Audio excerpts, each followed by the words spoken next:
Welcome to our video journey where we explore the fascinating world of pronunciation, unraveling the mysteries behind each word and its usage. In this video, the word is absentia. Absentia. Absentia. Absentia is a Latin term that is used in English to indicate the absence or lack of someone or something, especially when that absence is due to circumstances like being missing or not physically present. Here are some examples. Example number 1, the defendant was tried and convicted in absentia because he had fled the country before the trial.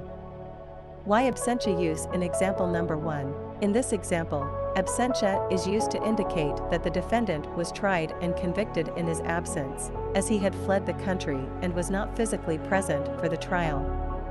Example number 2, the missing hiker was found safe after spending 3 days in the wilderness in absentia from civilization. Why absentia use in example number 2? Here, absentia is used to describe the hiker's state of being missing or absent from civilization during the ordeal.